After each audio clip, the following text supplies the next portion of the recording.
சேலம் மாவட்டம் எருமபாளையம் கொங்குநாடார் குல சமூக அறக்கட்டளைக்கு பாதிக்கப்பட்ட அருள்மிகு ஸ்ரீ மாரியம்மன் திருக்கோவில் திருவிழா சிறப்பாக நடைபெற்றது. இதனை முன்னிட்டு ஐப்பசி 5ஆம் தேதி தொடங்கி இன்று ஐப்பசி 22 வெள்ளிக்கிழமை வரை வெகு விமர்சையாக நடைபெற்று வருகிறது. முக்கிய நிகழ்ச்சிகளான பூச்சாட்டுதல், கம்பம் நடுதல், கும்பம் தாளித்தல், சாட்டை போடுதல், பால்குடம் ஊர்வலம், மின் விளக்குகளால் அலங்கரிக்கப்பட்ட புஷ்ப வாகனத்தில் சுவாமி திருவீதி உலா, பொங்கல் வைத்தல், அழகு குத்துதல், பூங்கரகம், அக்னி கரகம் எடுத்தல், பூமாலை ஆட்டமும் அதனைத் தொடர்ந்து வண்டி வேடிக்கை நிகழ்ச்சியும் வெகு விமர்சையாக நடைபெற்றது.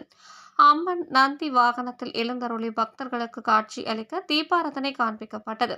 உற்சவரும் சிறப்பு அலங்காரத்திலும் பக்தர்களுக்கு காட்சி அளித்தார்.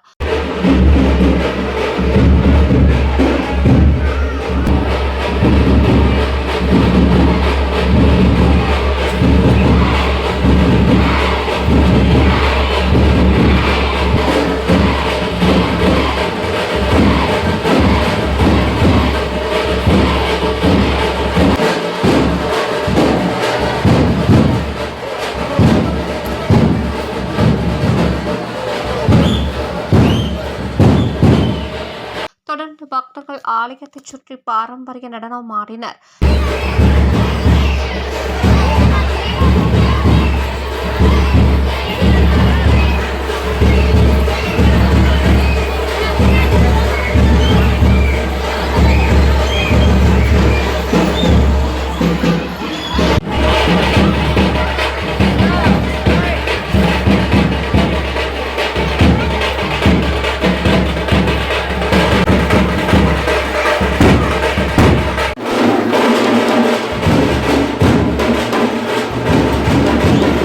இந்நிகழ்ச்சி ஏற்பாடுகளை எருமபாளையம் கொங்குநாடார் குல சமூக அறக்கட்டளை தலைவர் ராஜா என்கின்ற பெருமாள், செயலாளர் மாது, பொருளாளர் ராஜேந்திரன், தர்மகர்த்தா பழனி, இணை தர்மகர்த்தா பாஸ்கர், துணைத் தலைவர்கள் செங்கோடன், வாசுதேவன், கனகராஜன், துணை செயலாளர்கள் ராமச்சந்திரன், மாதேஸ் வரதராஜன், கருமலை அறக்கட்டளை ஆலோசகர் கோபாலகிருஷ்ணன், கோவில் ஆலோசகர் காளியப்பன், செயற்குழு உறுப்பினர்கள் கோவிந்தராஜ், கிருஷ்ணன், பூபதி, ஆறுமுகம், ஜெய்சங்கர், லட்சுமணன், சவுந்தரராஜன், பாலகிருஷ்ணன், கிருஷ்ணன், தங்கராஜ், சங்கர், சுப்பிரமணி, செங்கோடன், தமிழழகன், மோகன்ராஜ், கிருஷ்ணமூர்த்தி, அறிவழகன், மாது, துரைசாமி, சோமசுந்தரம், வேலாயுதம், அருணாச்சலம், தமிழழகன் மற்றும் விழா கமிட்டியினர், பொதுக்குழு உறுப்பினர்கள் சிறப்பாக செய்திருந்தனர்.